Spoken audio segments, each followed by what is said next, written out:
some PDF file or something to me, and I came across over there. These words It keep was on in week coming 1 and now and 2. then. Okay. So actually it will depend on context to context. On the whole, Okay. if I can say, also maybe you can keep yourself on mute when you are not speaking, because it then disrupts the recording. Yeah. So vital is that part in us which is the emotions, the feelings, desires, passions, attachments, all this demanding behavior from us, all these desires, all these wants, all these feelings, emotions, this form the vital being. So whenever it is referred to as the vital, it is referring to the emotions and the psychic, emotions and feelings and passions and attachments. Okay. And when we refer to the psychic being is that part in us which is in direct connection with the divine. And that is what the journey that we have begun. The journey is towards the psychic being, so that the surrender is natural, it is organic. Because for now, ego is not willing to surrender. Ego puts resistances to surrender. But once you get in touch with that higher being, that psychic being, which is your true essence, then surrender becomes very natural. So you want to surrender, you want to see that, okay, which darkness is remaining in me, I want to just offer it and give it away. So that is psychic being. And mental, we all know mental is full of thoughts. All the thoughts, domain of thoughts is the mental being. So that is mental, vital and psychic. And when we, again, mother also refers to the physical being within us, and that is referring to the physical body, the cells of the body, the organs, the functions, that is the physical being. Yeah. And there are many overlaps, actually it's not that simple. So there is psychic vital, physical vital, but we are not going to go there because it's a deep study. We are not going to go there. Anything else?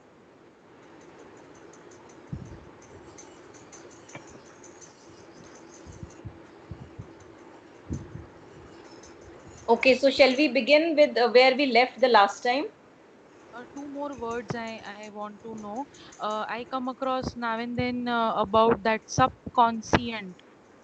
subconscient and Yeah. conscient. So Yes. is it the same conscious and subconscious, or it's different? Yes. Yes. It's the same. The It's the subconscious same. part of us. Yeah. Yeah. So And subconscious is subconscient yes. and conscient is conscious. Yes. Yes. Yeah? Yeah. Okay, okay.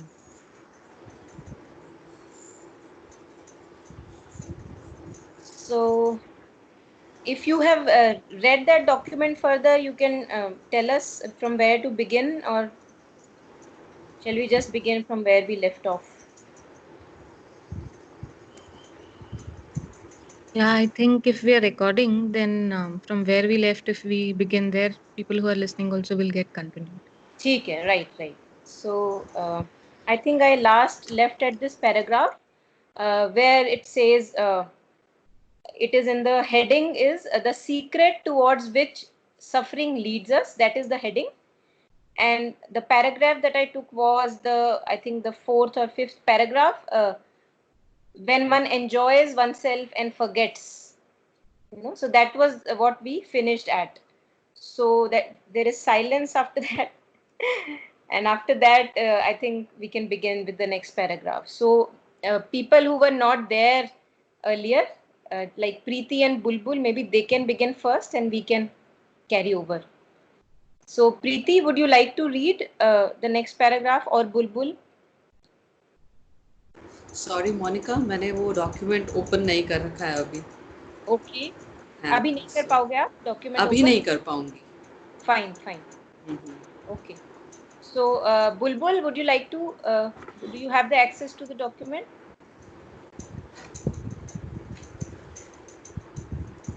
Bulbul slept.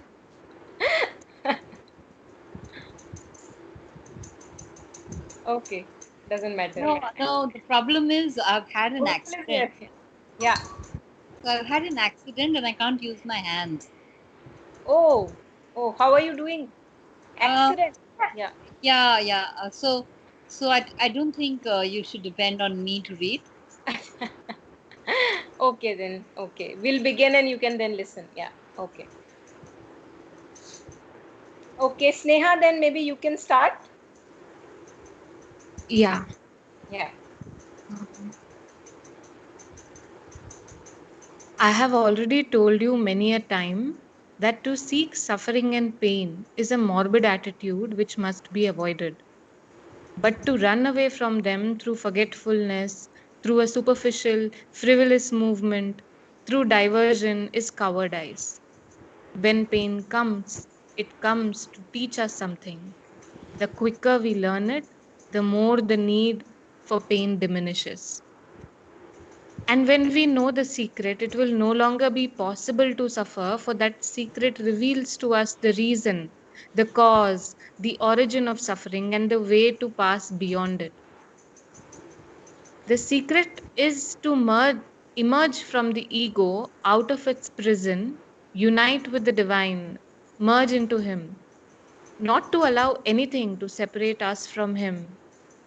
Then, once one has discovered this secret and realizes it in one's being, pain loses its justification and suffering disappears. It is an all powerful remedy, not only in the deeper parts of the being, in the soul, in the spiritual consciousness, but also in life and the body. Should I Thank stop you. or continue? Yeah. Yeah. Thank you. Very important, crux. Uh, these paragraphs are giving us the crux of the solution towards suffering. So Mother is here telling us the right attitude, how to take suffering. So there are several ways in which one can take suffering. One is that you keep on lamenting, you keep on cursing, you keep on blaming. That is one way, and we all have done that. It's not that we have not done that. The other attitude that Mother tells us is that either we should not be looking for suffering in life. People begin to have this dukh ras, that you begin to enjoy the pain. Even so many songs, Bollywood songs, have been written in pain and on pain. So people begin to enjoy this suffering. Now that is what Mother is telling, that is a morbid attitude, that is an anti divine attitude that should not be taken, because your true svabhava is coming from Satchidanand, which is bliss. So we all seek clarity, we all seek ease, we all seek bliss and happiness in life, and that is our own nature, that is our hidden nature. So Mother is saying, if you become attached to suffering and pain, that suffering is good, I enjoy suffering, people become really very kind of trapped in their suffering, and it becomes also their identity, and it becomes a part of their ego, and they begin to think that if I lose this problem of mine, then what would I be? What would I talk about? Because this is the only thing I talk about, the problem, the problem, the problem. So that is not the right attitude to take. This is a morbid attitude. What is the right attitude? The best attitude, Mother tells, is that you take the lesson from the suffering and use that intensity of the suffering to turn within. Because for now, ego has been living in the external consciousness. Okay, a divisive consciousness, that I am me and rest of the bodies are separate, and we do not get a kind of an ease there. Why? Because that is not our nature. We are coming from oneness. The more I live in divisiveness, the more I live in the state of ego, the more suffering I will have, and vice versa. The more suffering I am having in my life, it is a very big sign that I am living through my egoism. So if you are a real yogi, if you are a real sadhak, Mother says at one instance, the best attitude is let the ego crush and surrender to the divine. That is the only solution.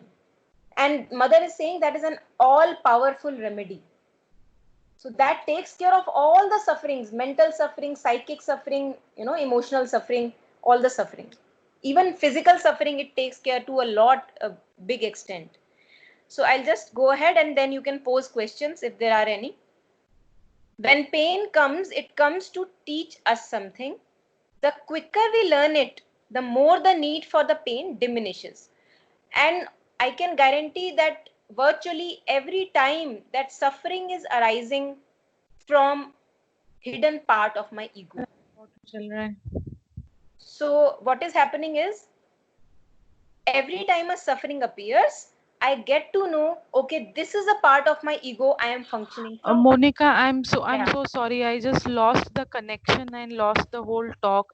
Can you just repeat in few sentences in Yes, brief? yes, I will repeat it, and you don't have to worry because we have the recording with us, so you didn't lose anything. I'll repeat it. Yeah, Yeah, yeah. yeah. When pain comes, it comes to teach us something. So mother is saying that so virtually every suffering, excluding anything, comes from the ego. So this is the biggest lesson for me. If I want to walk on this path of surrender, which I have now chosen because I am working on it, then every suffering or every resistance in me, every unease in me tells me that this is the hidden part of the ego that now needs surrender. If I take suffering with that kind of an attitude and use it to go within, then mother is saying the secret is to emerge out of the ego. This is the only secret. Mother doesn't say anything else.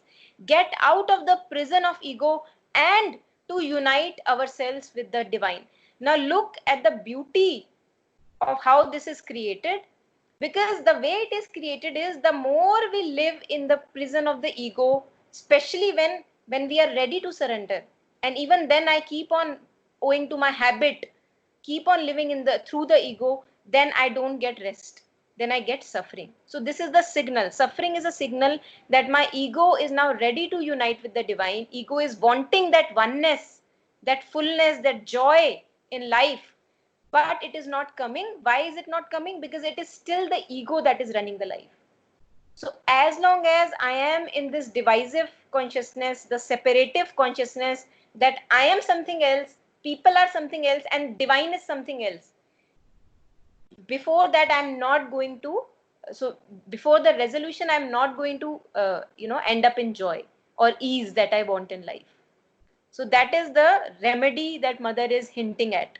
And that is also the remedy which we will be working at through the course, through the steps of the course. Yeah, just pose any questions, any doubts that you have.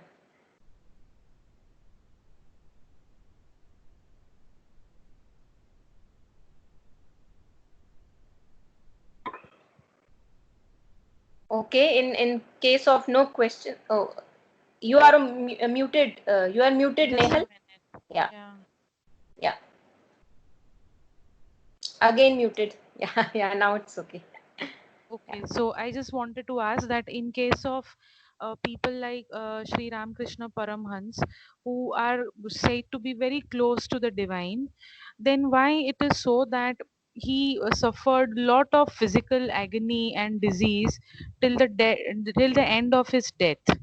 So is it like his ego must have melted so much? Like he was so Yes. close to, he claimed that he was living with mother all the while. Yeah. Yeah. Then why he couldn't get a peaceful death and he had this kind of sufferance? Yeah. Yeah. So we think that he was suffering. It was just physical suffering, and physical suffering even Ramana Maharishi had to go through, and it was not suffering for him. For him, for both Ramakrishna Paramahansa and for both so for Ramana Maharishi as well, it was just the body was undergoing something. They were completely separate from the body, so the body was undergoing a suffering or a pain which was coming from their prarabdha karma which they had to go through, you know but they were immersed in the divine. They did not have to suffer. They were still in the divine connection. And the beauty of our yoga, the integral yoga of the mother and Sri Aurobindo, is that the connection that divine gives you in the higher, the psychic connection that you have with the divine, now you have to bring this connection even in the body, in the cells of the body. So that is even a bigger challenge. So what Ramana Maharishi did, what Ramakrishna Paramahansa did, they were like completely immersed Their feelings and the thoughts were completely immersed in the divine. But the body still had the inertia, the inconscient, inconscience जिसको ये कहते हैं. So Mother and Sri Aurobindo हमें वो मार्ग दिखा रहे हैं that put that divine that you are in touch with into the cells. That is even a bigger challenge. And that is the path they have shown us. It's even during that time, maybe that was much needed, what Ramana Maharishi showed us, what Ramakrishna Paramahansa showed us. That was much needed. But now the humanity, as it's growing in evolution, it is very important that we become divine even in the cells of the body. Okay? Yeah.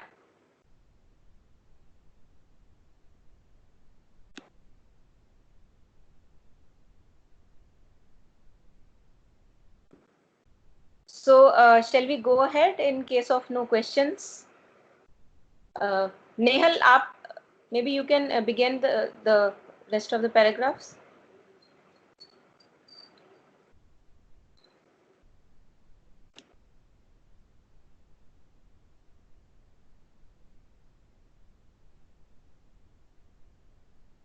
Okay.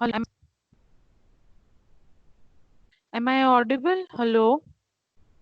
Yeah, now you're audible. Okay. So I just wanted to ask one more question.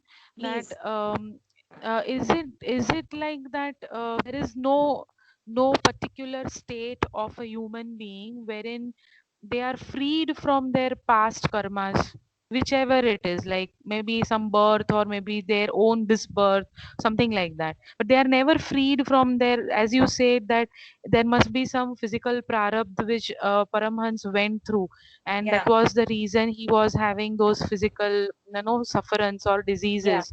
So there is nothing like, once you are merged with the divine, then why the physical sufferance has to exist? Yeah. Is Yeah. Nehal, divine is considered to be so like lovable and so graceful and merciful.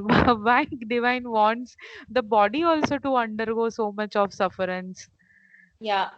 I would not be discussing this because I think I won't be able to do justice to this question at all.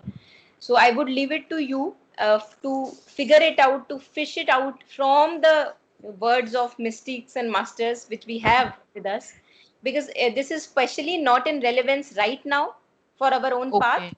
I'll keep it very practical because we can easily get lost in the sea of the information available to us. Yeah, So I will yeah, not go there. I'll first be more interested in solving my own suffering right now. yeah. Yeah.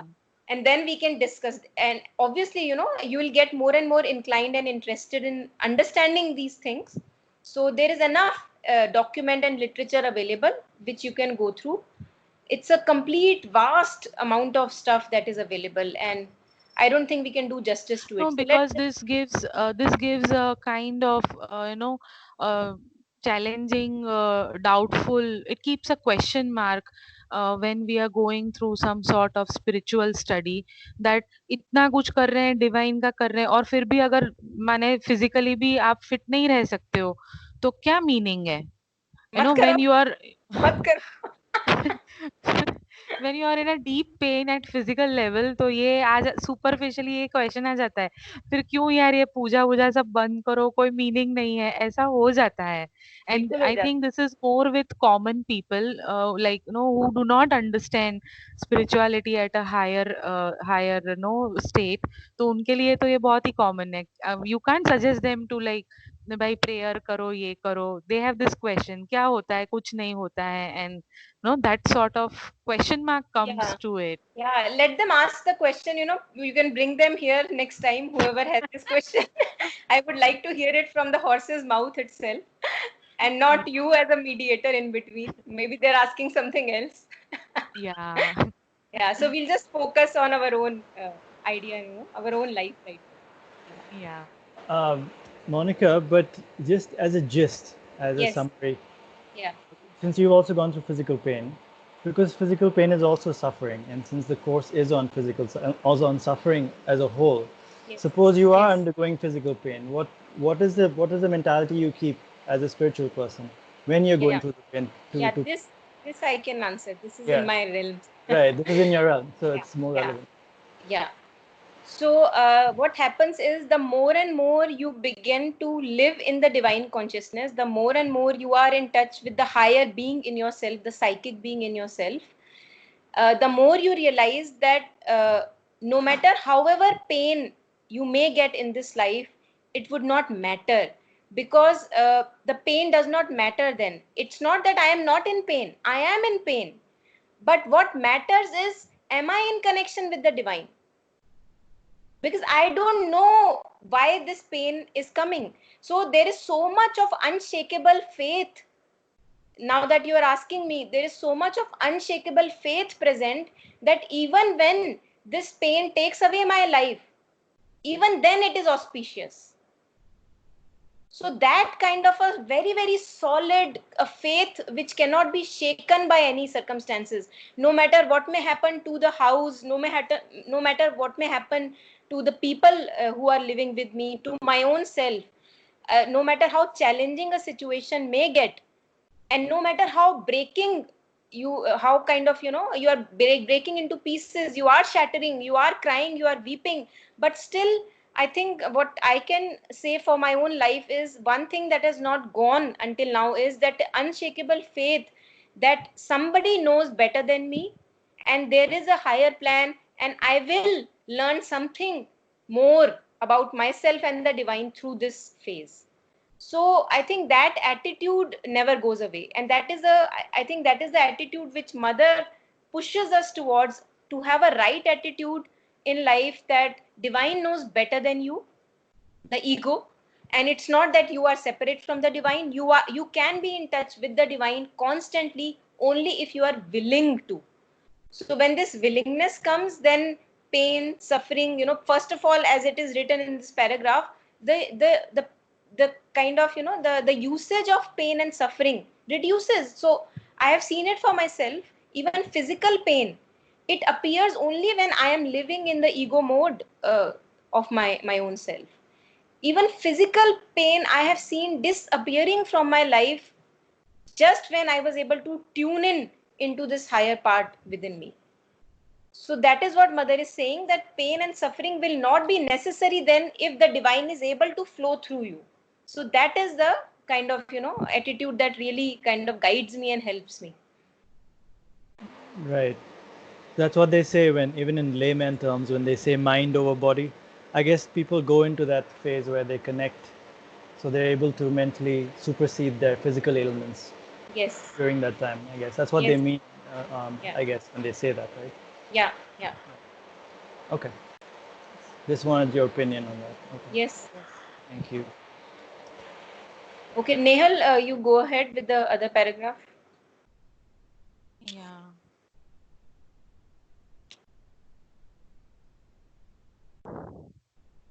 So, just a minute. I think I lost my.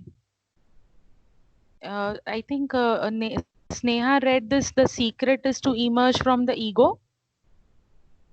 Yeah. So I Yeah. read the Yeah. next then. So the next lines are: it is not a question of being downhearted or grieved or in despair if you have made a mistake. For every mistake can be corrected. From the moment you have found it a mistake, there is an opportunity to work within you to make progress and be very happy. When one recognizes one's mistake and yet repeats it, it means that only a superficial part of the consciousness has recognized it, and the rest is perfectly satisfied with it and generally justifies it. You may tell yourself without the risk of making a mistake, if I repeat the same fault, I am not sincere. So try to be sincere. Yeah, Should maybe I you can, continue? yeah, go ahead, because Okay, it is in continuation. Yeah. okay. Sweet mother, one day you say that if one makes mistakes, knowing that one is making a mistake, one pushes the divine grace away and builds a vertebral wall between the divine and oneself. If you make a mistake knowing that it is a mistake and committing it all the same, then you do that. If through ignorance you make a mistake because you don't know that it is a mistake, you may have very unpleasant consequences, but you won't push away the divine because you have done the thing through ignorance. That's not to say that the fault is not a fault. It is a fault all the same. But as I said, you are not in the state in which you push away the divine grace. But if you know that it is a fault and commit it all the same, each time you do so, you are pushing away the divine grace and you push it away a little further. Thank you. So anyone would like to say something on it or explain it, elaborate it, or whatever you got out of it? I think I got a new definition of sincerity. And what is that? Because because you know this is like, we always consider that we are sincere, it's good, and it is like, we never do wrong things, but like repeating your mistakes again and again is also insincerity. So Very, that is what is that's a good really takeaway. something interesting to know. Yeah.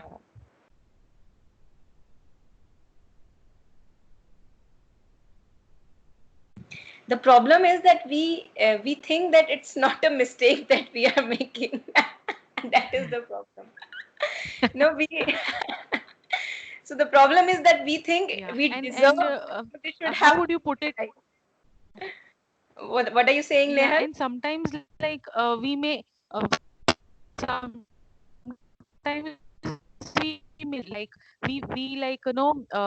we justify the mistake saying that this I'm doing it for somebody else, Yes. with like I get it with reference to students many a times that Yeah. किसी को copy करना है तो कोई copy करवाने में help करता है Yeah. और वो जस्टिफाई करता है, मेरा फ्रेंड वीक है तो इसलिए मैं हेल्प कर रहा हूँ. So many Exactly. a times we do this kind of mistakes also, and then Yeah. we justify कि इसमें गलत क्या है, I'm just trying to help somebody do this, but then Yes. that is also a mistake Yeah. ultimately. Yeah. So the thing is that if we are doing something in ignorance, for example, I'm living in a ego mode of consciousness and I'm not even aware that I'm doing it out of my ego. So mother says that is ignorance. Okay, that is not insincerity, that is ignorance, because you are not even observant enough that where is it coming from. But if I begin to recognize that this I am doing out of my manipulation, my agenda, and I'm doing that again and again, then mother says you push the grace away, because there is some part within me which is graceful, which is in touch with the divine, which is observant enough that it is looking at it as a mistake or a manipulation. But the other part within me, which drives me, which runs me, that is taking over, and that is not allowing the divine part to kind of put light on it. So this is how a mother is saying that you put a wall between yourself and the divine grace. Now the best thing we can do here is to become more and more observant to my own movements. If you look at mother's writings, mother's words, you will see that mother was, even from childhood, mother became so closely observant of her own nature, of her movements going on within herself. And that is why mother can help us and guide us the way, because these are the same movements that happen within all human beings. So looking at my thoughts, in which direction are they going, looking at my feelings, the patterns of my feelings, that why am I kind of constantly blaming, why is this going on? So if one begins to question this and also receive the answers, then it slowly becomes impossible that you are uh, again operating from the old ways.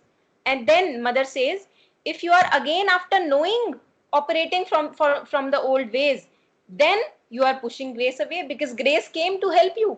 Grace came as observation. Grace came as intimation of your movements, as intimacy with your feelings and thoughts, but you pushed it away. You did not listen to your inner truth that was here to guide you. So again, as Nehal said, that yes, this is a lesson in sincerity, that one has to be really very sincere and honest to oneself. Is this what I want? Whatever I'm saying, is this truly what I want, or do I have a hidden agenda that is working out of me? So one becomes more close, more intimate with the hidden movements within.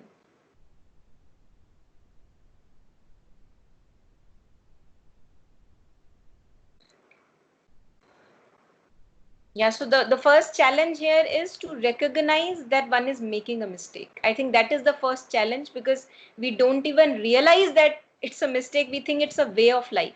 And as Nehal suggested with the example, that we justify it. So mother also at many times she brings a word of caution, that don't justify your wrongdoings. Be very very careful that you are not justifying your actions, कि मैंने ये इसलिए किया क्योंकि ये इसके लिए जरूरी था. So catch yourself right there. That is sincerity. Um, Yeah. since we started discussing this, that ego is playing the vital role in this particular issue, so Yeah. the constantly in back of my mind I'm getting one particular question. So are we like we have to work on the ego, and once we start working on the ego and we come closer to the divine, then pain and suffering as such are not going to be no, rather nothing, it will end up into nothing. That's what I understand.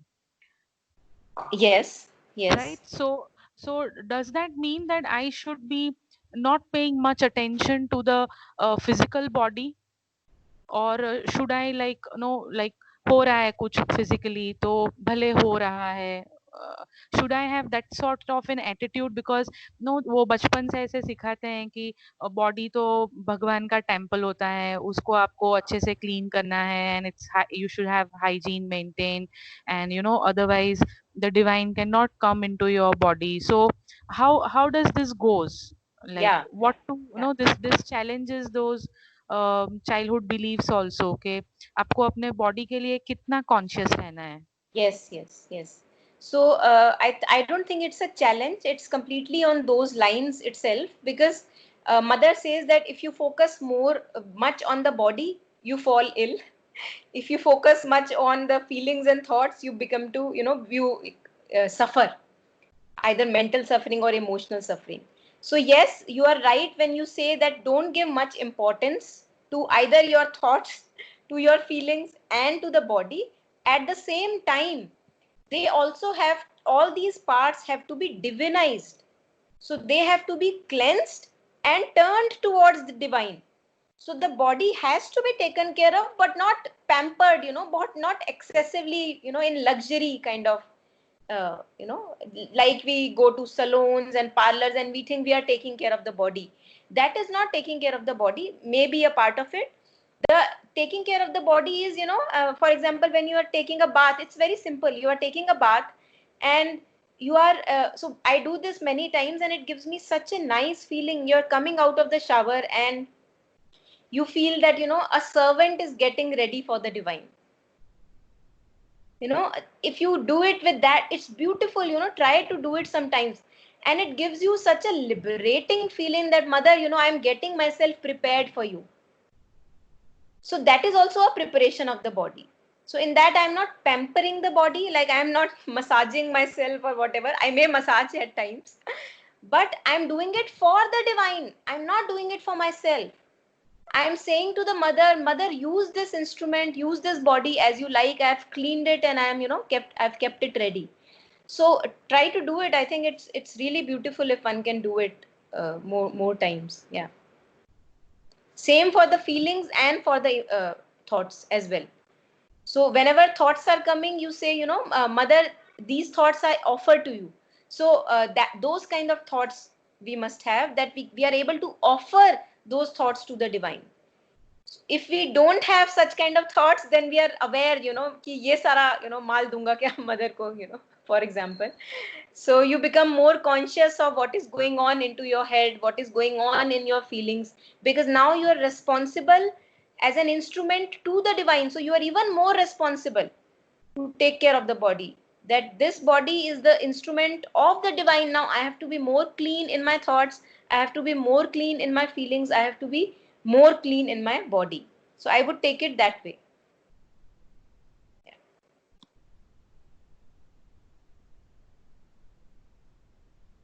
So Reggie, can you go ahead?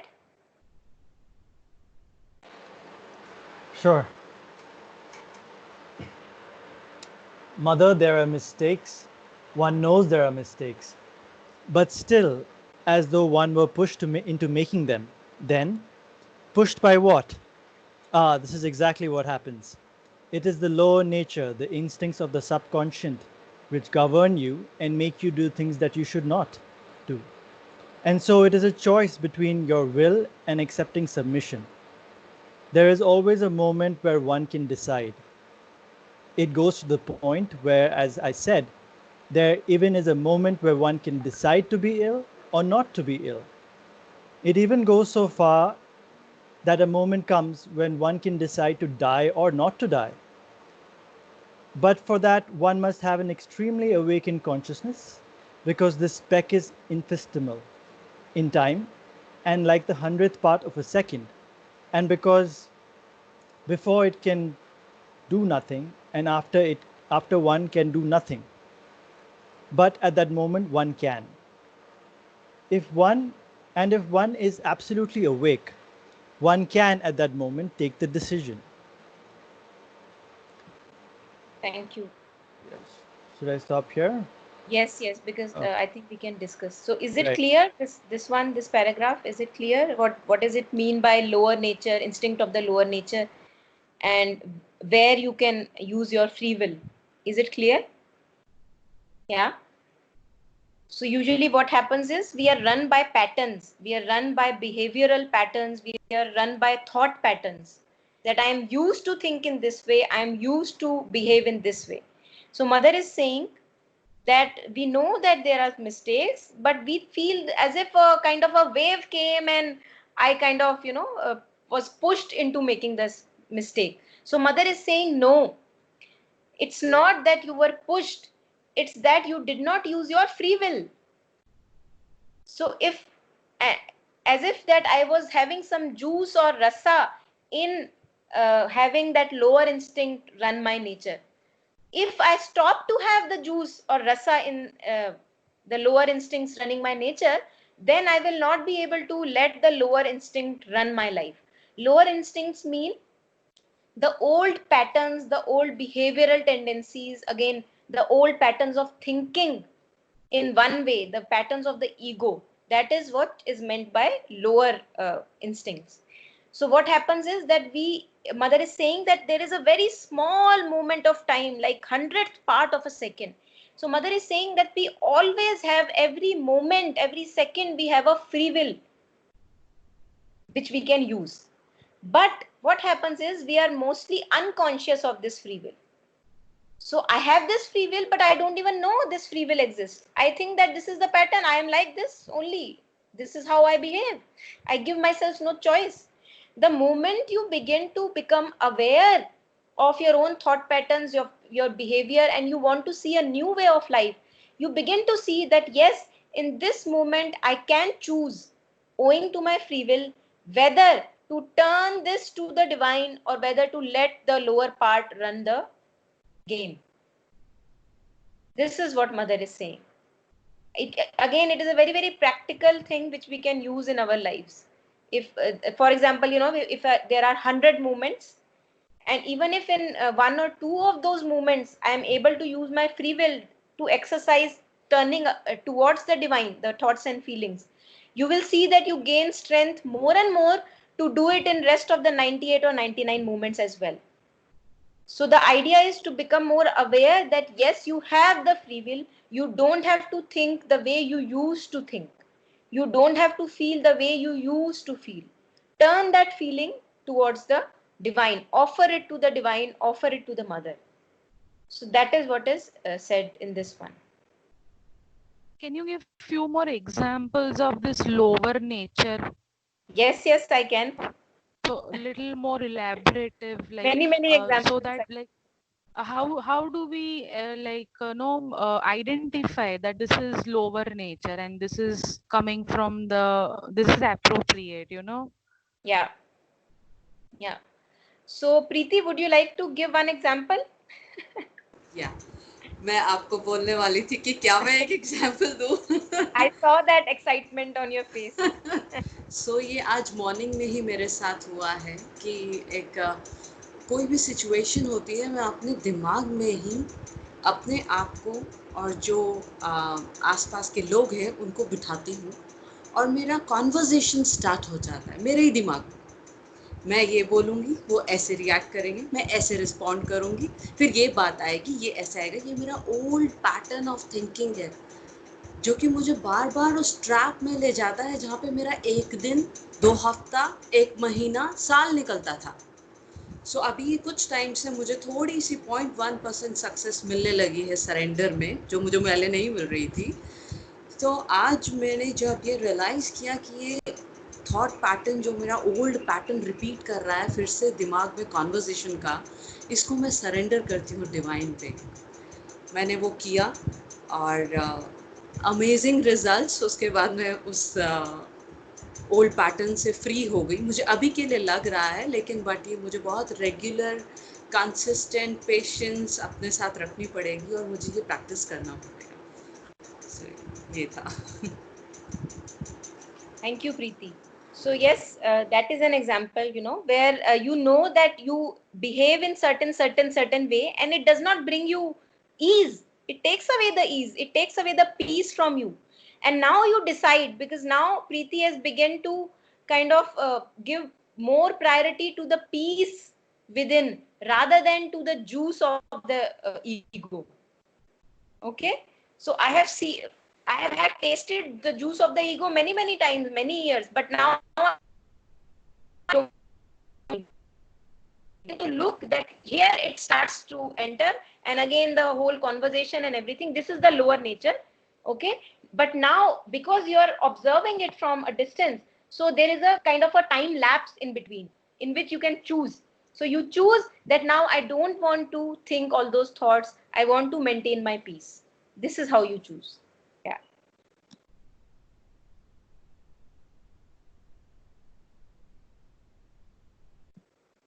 Anybody else, or shall we go ahead?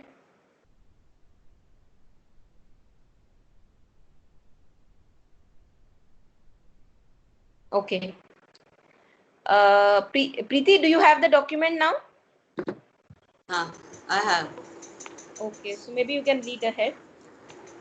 So, I think we are on how can suffering be overcome?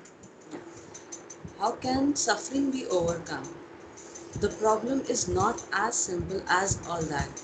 The causes of suffering are innumerable and its quality also varies a great deal. Although the origin of suffering is one and the same and comes from the initial action of an anti-divine will. To make this easier to understand, one can divide suffering into two distinct categories, although in practice they are very often mixed. The first is purely egoistic and comes from a feeling that one's rights have been violated, that one has been deprived of one's needs, offended, despoiled, betrayed, injured, etc. This whole category of suffering is clearly the result of hostile action, and it not only opens the door in the consciousness to the influence of the adversary but is also one of his most powerful ways of acting in the world. The most powerful of all, if in addition there come its natural and spontaneous consequence, hatred and the desire for revenge in the strong, despair and the wish to die in the weak. The other category of suffering, whose initial cause is the pain of separation created by the adversary, is totally opposite in nature. It is the suffering that comes from divine compassion, the suffering of love that feels compassion for the world's misery, whatever its origin, cause or effect. But this suffering, which is of a purely psychic character, contains no egoism, no self pity. It is full of peace and strength and power of action, of faith in the future and the will for victory. It does not pity but consoles. It does not identify itself with the ignorant movement in others but cures and illumines it. It is obvious that in the purity of its essence, only that which is it perfectly divine can feel that suffering, but partially, momentarily, like flashes of lightning behind the dark clouds of egoism, it appears in all who have a vast and generous heart. However, most often in the individual consciousness, it is mixed with that mean and petty self pity, which is the cause of depression and weakness. Nevertheless, when one is vigilant enough to refuse this mixture, or at least to reduce it to a minimum, one soon realizes that this divine compassion is based on a sublime and eternal joy which alone has the strength and the power to deliver the world from its ignorance and misery. Okay. And this suffering too will disappear from the universe only with the total disappearance of the adversary and all the effects of his action. Yeah. Thank you, Preeti.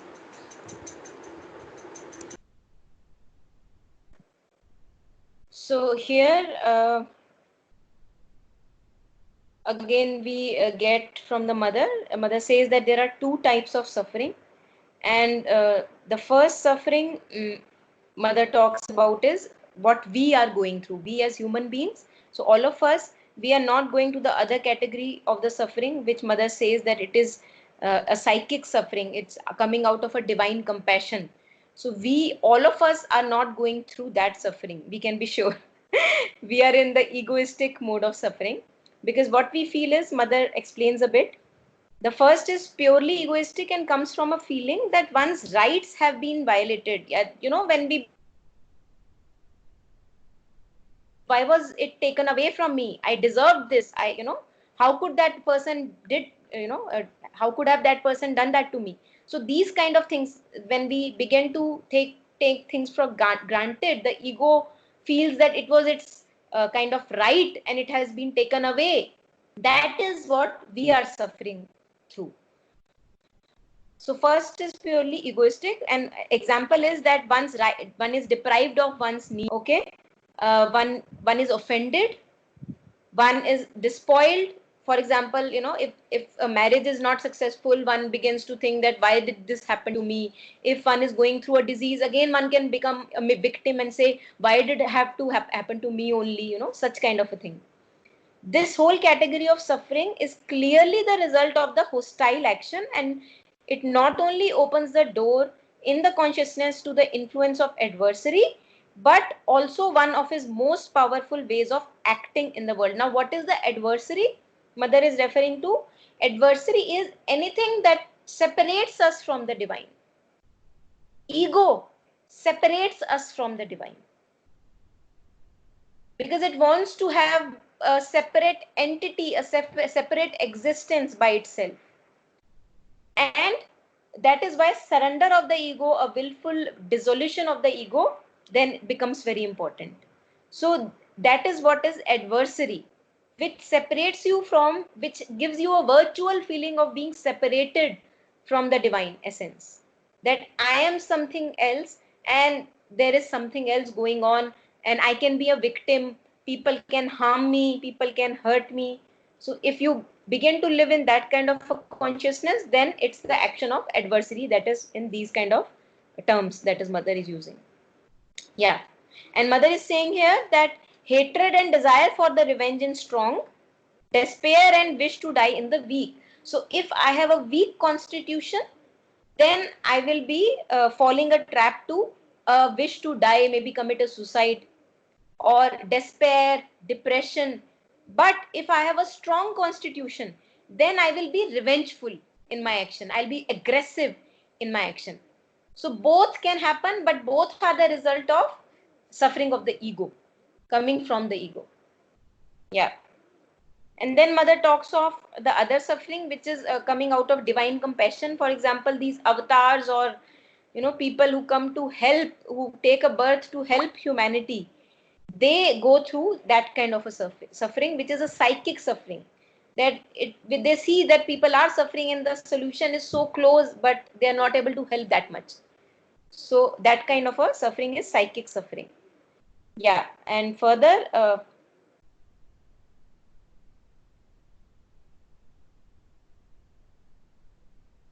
yeah, mother he also here says in the third paragraph, in the fourth paragraph, that many of us, even those who are living through the ego, many of us actually, what we do, we do feel these momentary flashes of lightning behind the dark clouds of egoism.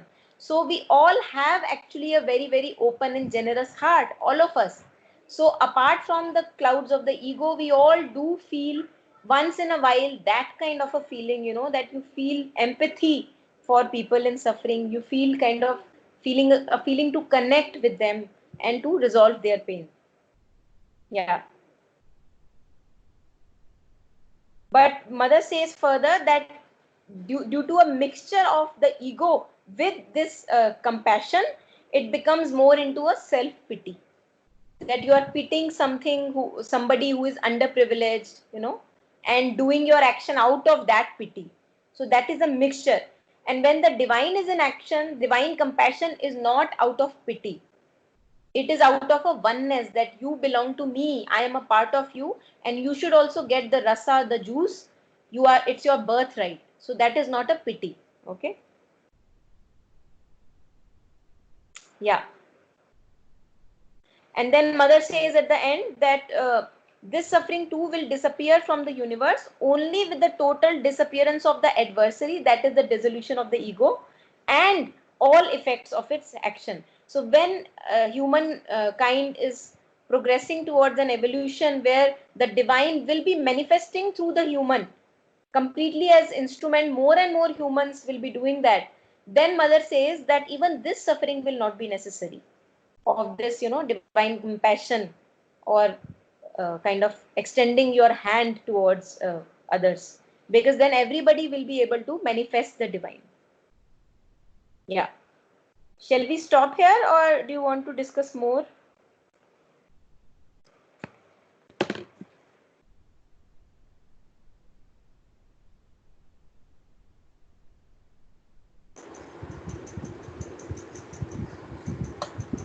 Fine. So I just wanted to ask, like, then why is it that good people suffer so much?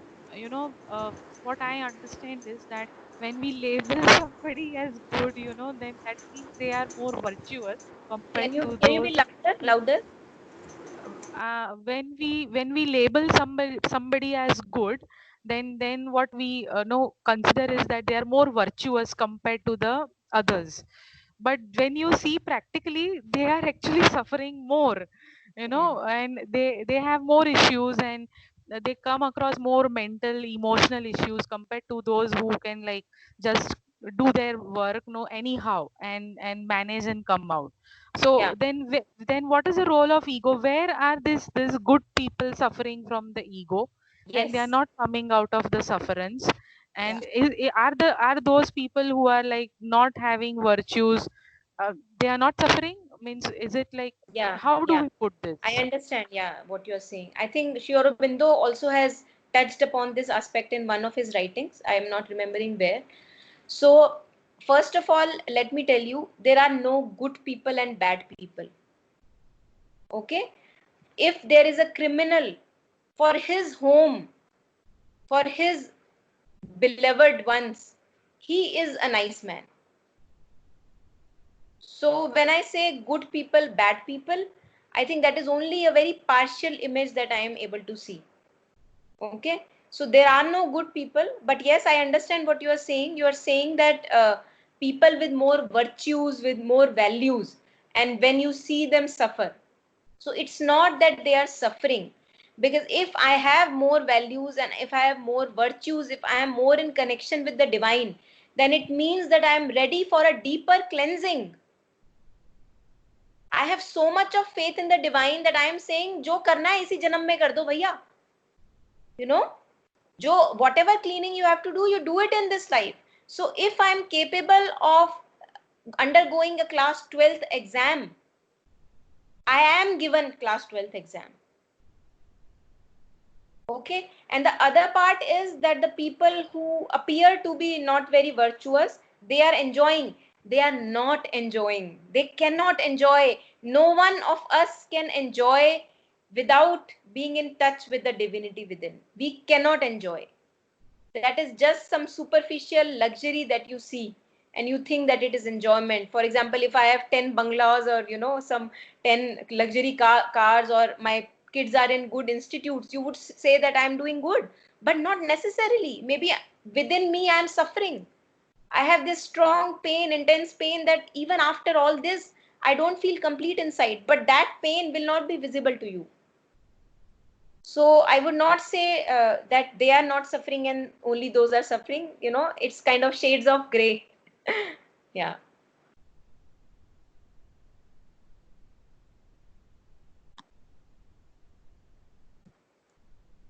Anything else, Reggie, Bulbul, Ritu?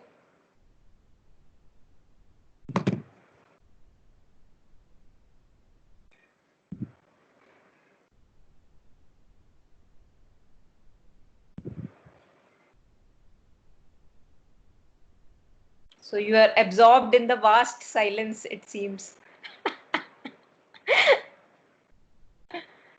So I think we can stop here. We have enough to chew and ruminate upon. And, Yeah, I think we've covered a big chunk of it, right? yeah, So, yeah. in fact, if you can, I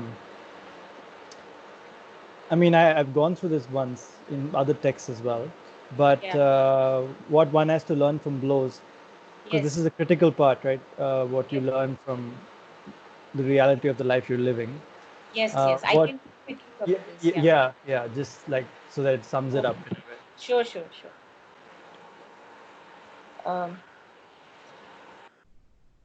Okay. So here in this one, mother, so a sadhak is asking about blows, you know, ki what I have to learn from my blows. So again, it's the same question, what I have to learn from my suffering. So the solution mother has already given us. The every suffering, every blow is to take you deeper, and the idea is to emerge out from the prison of the ego. That is the purpose of each blow. Each blow. Now, what happens is that the ego is something like a jack in the box. I hope I'm using the right word. So it kind of, you know, springs up again and again. There are so many facets to the ego that it springs up in every. You will feel that, oh, my ego is dissolved, and you know, in other instance it will come up again. So never to have that surety about yourself that, you know, my ego is gone. It's like Mahathagni, you know, Maya is Mahathagni in Kabir words. So that is why mother is saying that blows come again and again, and they keep on coming. So they keep on coming in the virtue of how you are able to take it. For example, if I am able to take like 10 kg of a blow at once, if I am capable of that, I will be given that. But if I am not able to take the 10 kg of a blow, then I'll be given smaller amounts. And that also depends on my readiness to receive it. So either here also it's a mention that Mahakali's blows are different. So Mahakali's blows are isliye different because there is a sweet faith in that kind of a pain. So you are undergoing a crushing phase in your life, but there is a sweet faith in your being that there is something auspicious happening in my being. That is Mahakali's blow. So maybe you should read about it. It's very nice to read as well. But in crux, this is what it is, that that, or when the sadhak is asking that why am I not given all the blows at once, ki ek hi bari mein de ke khatam karo kaam, you know, ego satyanash. So mother says that you will crush under the force of the blows. You will not be able to assimilate the blows. You will not be able to take it. That is why whenever in our life we are ready for the blows, that is only when we are given the blows. And the blows are only for the dissolution of the ego, for the ego to merge in the divine, so that we are able to reach the highest potential, the true potential that we are made for, that we are born for. So in crux, I would say this is what entails in this passage. Yeah. And here also mother says that one realizes through these blows that only grace is there and you are nothing. And what happens again, like as I said, that ego is like a jack in the box. What happens is, if I have recovered from a physical illness or emotional suffering, ego comes again in the picture. It says, I have done it. I was able to go through it. So mother says that, this is the reason. Again, you push away the grace. So again, a blow is needed. So it's like, that is why they come, one by one in installments, kind of. Because if I am able to tell myself that actually I am nothing, I don't even know how my breath is going on, I don't even know how my blood is running in my veins. So the grace is only that is. The more one realizes this as a fact for oneself, then the meaning, then the necessity of the blows disappears. So then the blows are not needed. Yeah.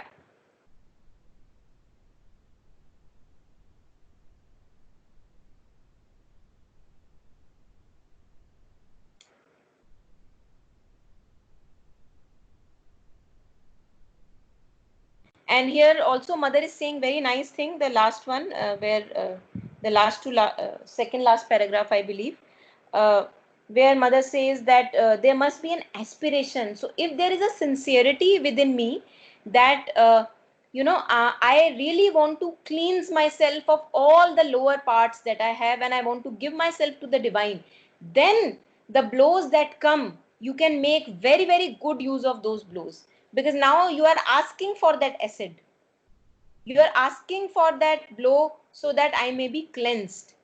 So that is a kind of a, when there is an aspiration within that, then the blow of the Mahakali comes in the picture. That is what is said in this one. Yeah. So aspiration is very important.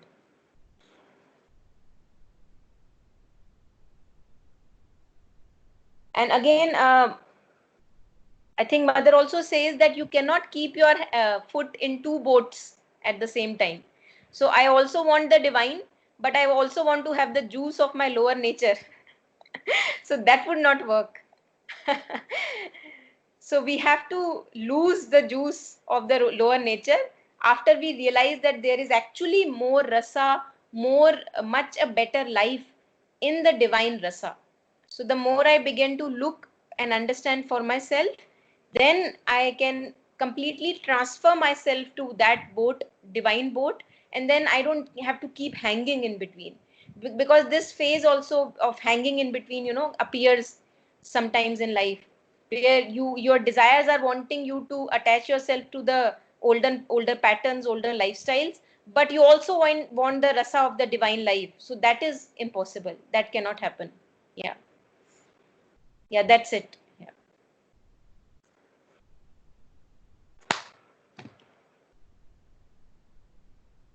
So shall we call it a day?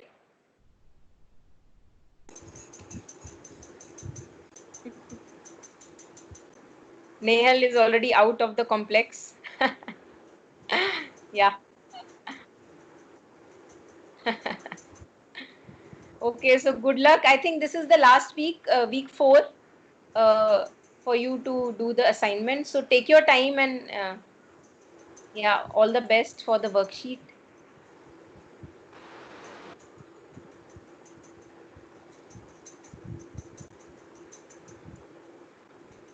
So by Sunday, I'll be giving you the rest, the upcoming week's assignment, uploading it on the portal.